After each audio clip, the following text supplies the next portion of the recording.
Assalamualaikum warahmatullahi wabarakatuh. Perkenalkan, nama saya Nurul Intan Duyanti, akan membacakan materi pada mata kuliah Sistem Informasi Manajemen. Materi yang pertama yaitu konsep dasar sistem. Sistem adalah kumpulan elemen-elemen yang berinteraksi untuk mencapai tujuan tertentu. Sistem menurut Mudrik R.G. Sistem adalah suatu kumpulan elemen yang terdapat prosedur yang digunakan dalam rangka mencari suatu tujuan bersama melalui cara pengoperasian barang dan data pada saat tertentu. Cara ini ditunjukkan untuk mendapatkan data atau informasi yang diinginkan. Karakteristik sistem yang pertama yaitu memiliki komponen. Suatu sistem terdiri dari sejumlah komponen yang saling berinteraksi, bekerja sama, membentuk satu kesatuan. Komponen-komponen sistem dapat berupa subsistem atau bagian-bagian dari sistem. Yang kedua yaitu batas sistem.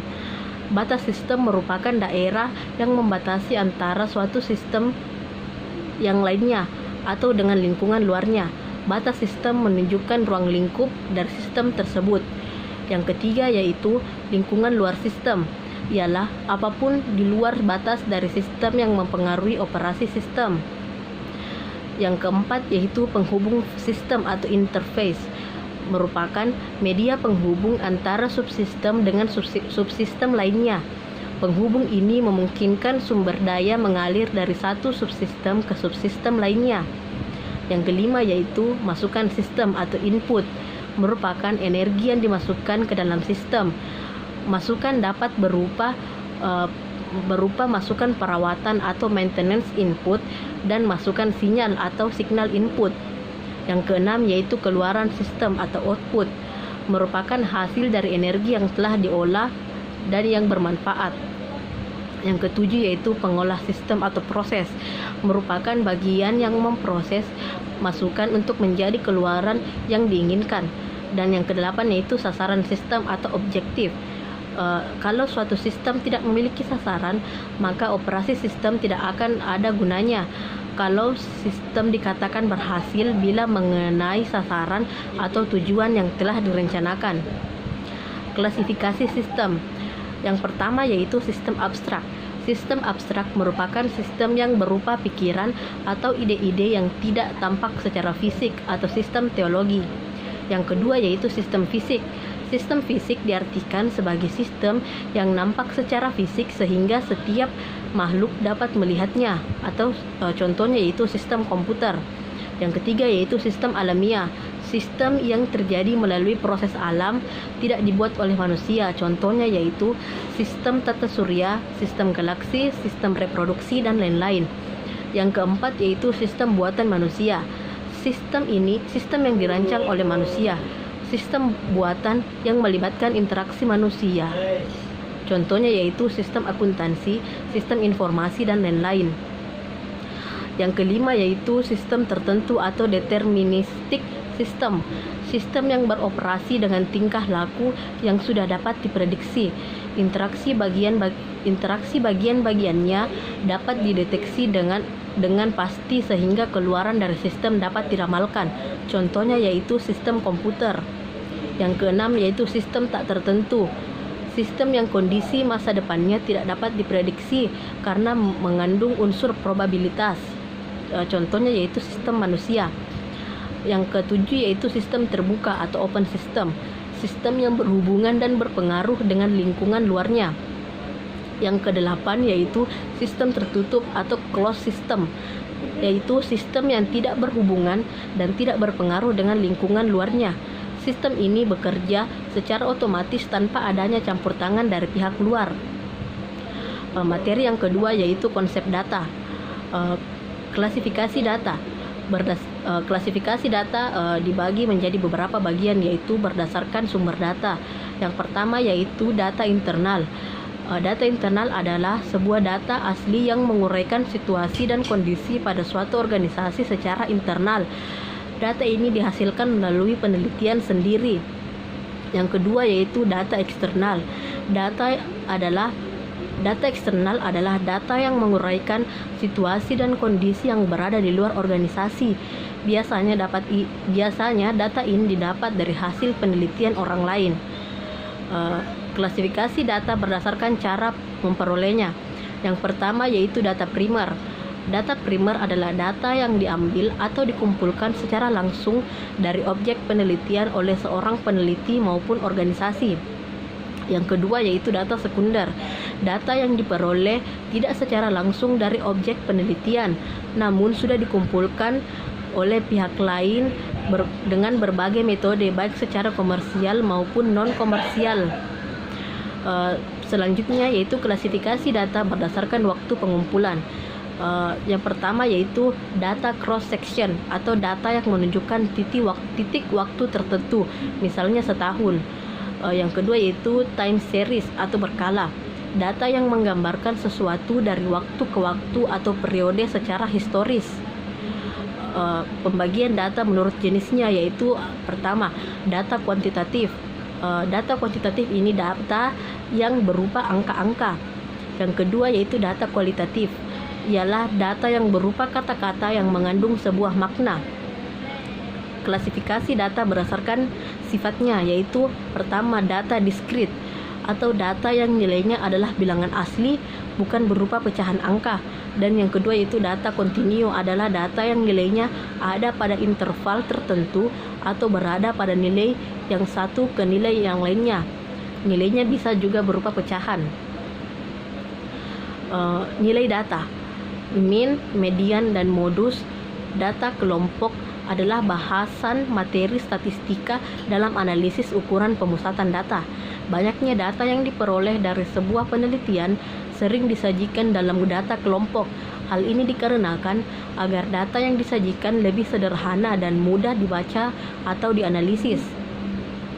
Yang pertama yaitu nilai mean adalah rata-rata dari data yang diberikan. Yang kedua yaitu nilai median, adalah nilai tengah dari data yang telah diurutkan. Dan yang ketiga yaitu nilai modus, adalah nilai yang paling sering muncul atau nilai dengan frekuensi paling tinggi. Berdasarkan data berkelompok dapat disajikan dalam bentuk tabel distribusi frekuensi, diagram tabung, dan lain sebagainya. Agar pembahasan tidak terlalu panjang, akan diambil dua contoh bentuk penyajian data, yaitu data bentuk tabel dan data bentuk diagram batang. Karena pada dasarnya ide yang digunakan adalah sama. Cara pengolahan data. Pengolahan data adalah manipulasi data menjadi bentuk sebuah informatif. Pengolahan data terdiri dari kegiatan-kegiatan menyimpan data seperti misalnya pencarian dan pengumpulan data, serta penanganan data yakni pemeriksaan, perbandingan, hingga penggunaan data itu sendiri. Pertama yaitu penyimpanan data atau data storage, adalah langkah awal yang ditempuh untuk menentukan atau mendapatkan data tersebut. Langkah tersebut adalah adalah pencarian, pengumpulan, pemeliharaan, dan pemeliharaan data. Yang kedua yaitu penanganan data atau data handling, adalah kegiatan yang dilakukan setelah data berhasil ditemukan atau diperoleh. Kegiatan penanganan data adalah pemeriksaan, perbandingan, pemilihan, peringkasan, dan penggunaan. Yang ketiga yaitu konsep informasi. Fungsi utama informasi adalah mengubah pengetahuan dan mengurangi ketidakpastian pemakai informasi. Fungsi informasi menurut Sutanta ialah pertama yaitu menambah pengetahuan, yang kedua yaitu mengurangi ketidakpastian, yang ketiga yaitu mengurangi risiko kegagalan, yang keempat yaitu mengurangi keanekaragaman atau variasi yang tidak diperlukan, dan yang terakhir yaitu memberi standar, aturan-aturan, ukuran-ukuran, dan keputusan-keputusan yang menentukan pencapaian sasaran dan tujuan. Siklus informasi. Siklus informasi adalah gambaran secara umum mengenai proses terhadap data sehingga menjadi informasi yang bermanfaat bagi pengguna. Proses menghasilkan informasi harus melalui tahapan-tahapan. Tahapan-tahapan tersebut ialah input, proses, output yang disebut siklus informasi.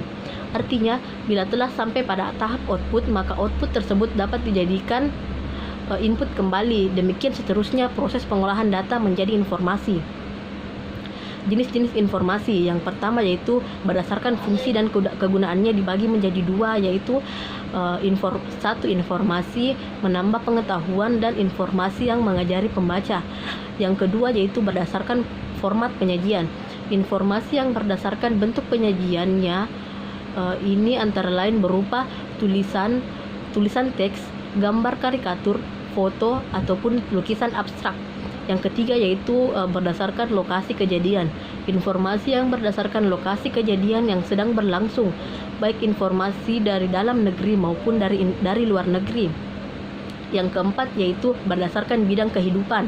Informasi yang berdasarkan bidang-bidang kehidupan yang ada, contohnya pendidikan, gaya hidup, olahraga, dan lain-lain. Nilai dan kualitas informasi. Nilai informasi ditentukan oleh dua hal, yaitu manfaat dan biaya. Suatu informasi dapat dikatakan bernilai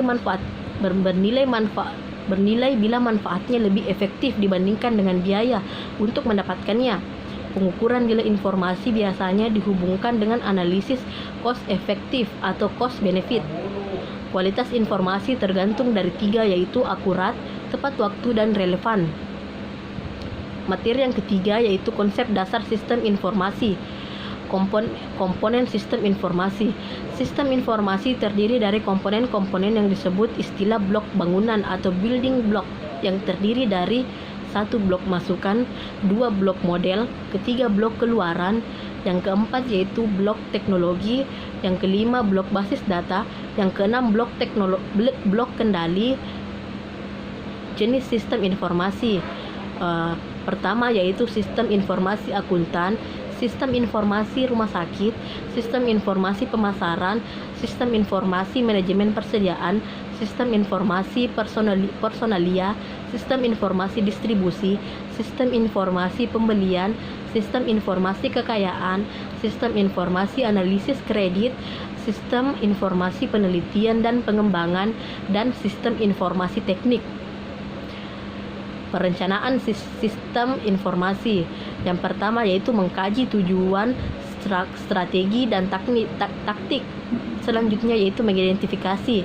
Selanjutnya menetapkan sasaran, menetapkan prioritas, membuat laporan, meminta persetujuan dari manajemen, menunjuk tim analisis, mengumumkan proyek, melakukan studi kelayakan, menilai kelayakan proyek, membuat usulan proyek, dan meminta persetujuan dari manajemen. Penilaian sistem informasi. Strategi penilaian dalam sistem informasi yaitu sebagai berikut. 1. Strategi penilaian masukan yang bertujuan menilai perencanaan informasi yang disusun berdasarkan kebutuhan informasi yang nyata. Yang kedua yaitu strategi penilaian proses yang bertujuan menilai pelaksanaan transformasi informasi mulai dari pengumpulan data, pengolahan, analisis dan penilaian, penyajian dan penyebarluasan, dokumentasi dan komunikasi yang secara keseluruhan merupakan suatu proses yang berkesinambungan. Yang ketiga yaitu strategi penilaian produk yang bertujuan untuk menilai produk-produk informasi yang dihasilkan oleh sistem informasi. Materi yang terakhir yaitu konsep manajemen. Manajemen merupakan proses perencanaan, pengorganisasian, pengarahan, dan pengawasan usaha-usaha para anggota organisasi dan penggunaan sumber daya organisasi lainnya agar mencapai tujuan yang telah ditetapkan. Dalam proses manajemen, tidak hanya manajer, tetapi semua anggota bertugas melaksanakan kegiatan manajemen ini. Bentuk kegiatan manajemen. 1. Perencanaan strategis adalah proses evaluasi lingkungan organisasi, penetapan tujuan organisasi, dan penentuan strategi. Yang kedua yaitu pengendalian manajemen adalah proses meyakinkan bahwa organisasi telah menjalankan strategi yang sudah ditetapkan dengan efektif dan efisien. Pengendalian manajemen merupakan tindakan taktik yaitu bagaimana manajemen tingkat menengah menjalankan taktik supaya perencanaan strategis dapat dilakukan dengan berhasil. Yang ketiga yaitu pengendalian operasi adalah proses meyakinkan bahwa setiap tugas tertentu telah dilaksanakan secara efektif dan efisien. Yang ketiga dan yang terakhir yaitu fungsi pengawasan manajemen. Pengawasan menurut Henry Fayol ialah proses pengujian untuk mengetahui apakah sesuatu yang dilaksanakan sesuai dengan perencanaan, perintah dan aturan yang ada. Fungsi pengawasan dalam manajemen adalah proses memastikan bahwa semua yang dijalankan telah sesuai dengan acuan yang sudah direncanakan. Fungsi manajemen pengawasan juga disebut dengan fungsi pengendalian atau controlling. Fungsi pengawasan ini wajib ada di setiap organisasi manajer. Kenapa? Karena dengan adanya fungsi ini, kita akan lebih mudah untuk mengawasi serta mengevaluasi kinerja anggota dalam perusahaan kita. Baik, mungkin sekian yang dapat saya sampaikan. Lebih dan kurangnya mohon dimaafkan. Wabillahi taufik walhidayah. Assalamualaikum warahmatullahi wabarakatuh.